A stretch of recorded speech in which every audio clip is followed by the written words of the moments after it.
What is up, YouTube tool tubers of the world? My name is Brad. Welcome to the workbench, and today I have a turning video that is a YouTube first. I could not find this anywhere on YouTube, and I'm going to call it Resin-ply. Why, that's me!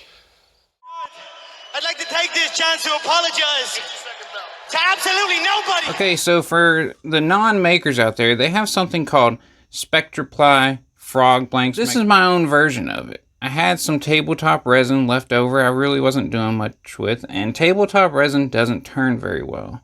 So we're going to see, this might be a total failure. I'm going to go ahead and cut it up into different sections, maybe a flower pot I'm thinking, a bottle opener, and then we'll see whatever's left. Alright, so this is the size of the blank we're going to make the flower pot out of.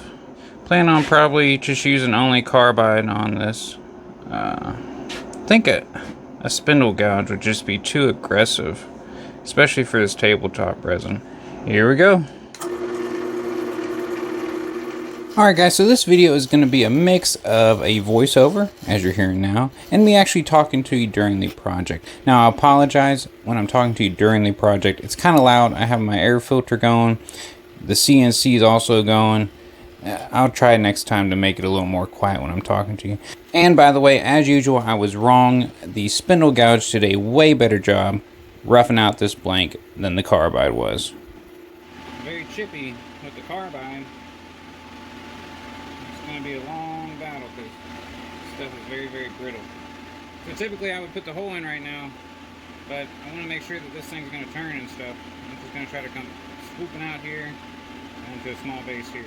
I want to let everybody know that I'm going to be opening up an Etsy store soon, so if you see anything I make you like, or something you've always wanted done on the CNC, as you can see I have here, feel free to send me a message or contact me through that. I'll leave a link in the description and on my About page. It's going to be very, very light cuts. It's going to take a long time.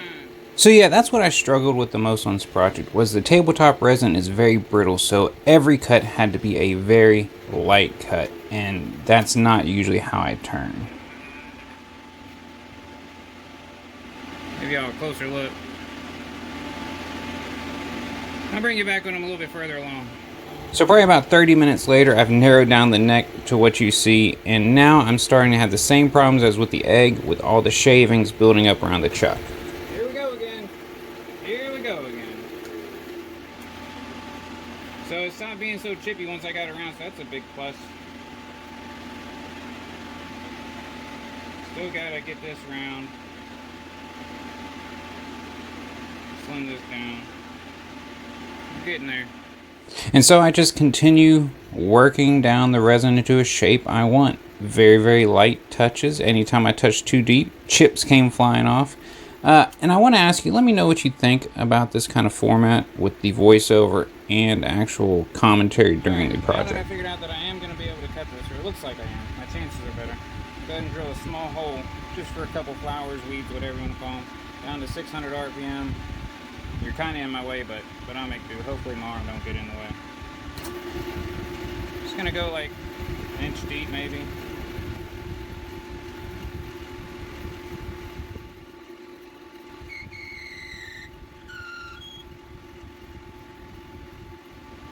Alright, so we're rounding up finally.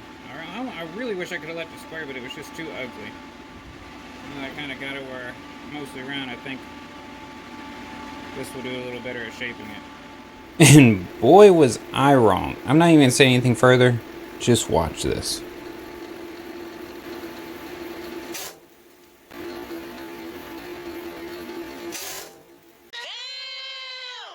Yeah, just check out all the pieces just in this single frame that I was able to freeze.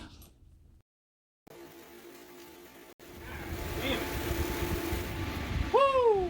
That fucked it up. Fucked it up real good. I ain't never had a catch with fucking carbide. Yikes. Well, at least it did it right here. God, you gotta take just super light passes with this shit. Well, let's fix it.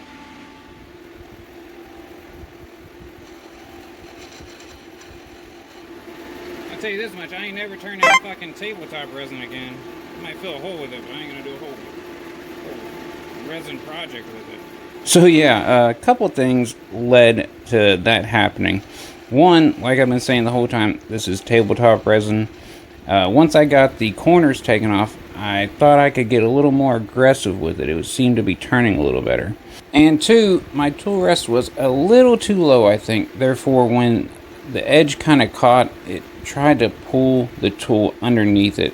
So it could have been a lot worse. Luckily, it happened on the neck of the flower pot, which I had to keep turning down anyway. So I actually got very lucky. So here I'm working on the face, and all I do is slightly taper the outside edge down towards the hole. I don't do any hollowing on these. These aren't full-fledged flower pots. Usually most people call them weed pots. And really what got me started making these was I have 2 young daughters, and every time they play outside, they bring me and my wife wildflowers. I like to go pick flowers, bring them in, and me and my wife, we didn't have nothing to do with them. We would just set them on the countertop.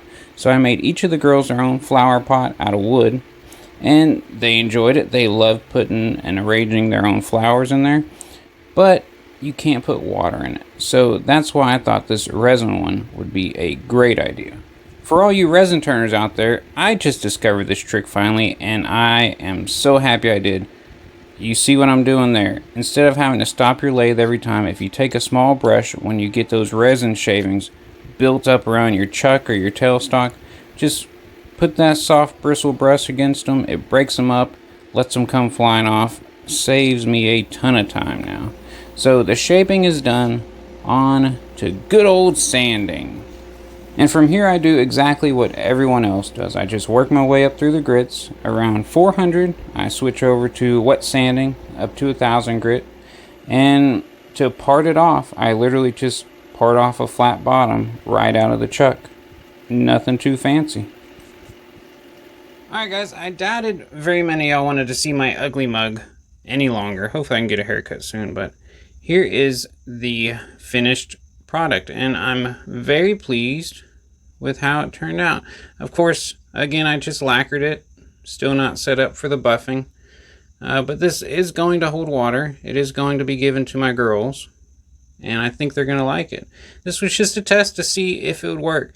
Now, as you can see, the tabletop resin I had to really take my time on. If you saw my egg project, I could cut that resin a whole lot faster. When I started this, I expected that I could probably knock one out, or at least knock the shaping and the sanding out in an hour. This thing took me almost 2 hours to complete because I was having to cut so slow on it. So if I make some more again, I will make it out of casting resin, which may be a bit more difficult because I will have to do thicker strips and then cut it down, which I did cut these strips down, but I didn't pour them super thick. You know, they were kind of left over test pours. If you want to see a how-to of this, let me know, and I can put one together, how to make your own plywood resin. But yeah, I really like how it had come out. I think it opens up the doors for a lot of different projects. It's not cheap, you know, really, if you don't already have the resin laying around, which is why I did this, because I had enough tabletop resin just laying around that was about to go bad, I think. You know, frog blank Spectra-ply would be cheaper, but if you got the resin laying around, this is definitely something that could be cool to do. I still have more of this blank, so I think I am going to go ahead and make a bottle opener. I think this would make a pretty killer handle. So if you want to see that video, I'm going to post that only on the Rated R Woodturning channel that I started up. It is a new channel from me that's only wood turning. No tool reviews, no nothing. Strictly wood turning. And eventually I would like to get the turning off of this channel and have that channel be the turning. This one be tool reviews, trade related type stuff. Appreciate you sticking around. If you want to see the bottle opener video, head over there. Maybe I'll have a link down below if it's already out. I'm not sure yet. But until next time, hit that like button, hit that subscribe button down there, and we'll holler at you next time. Peace! Yeah, let's get to it. I'm going to go ahead and cut it up, and I'll meet you right there on the lathe. Don't go anywhere, because I'm not. I'll be right here. We're going to walk over there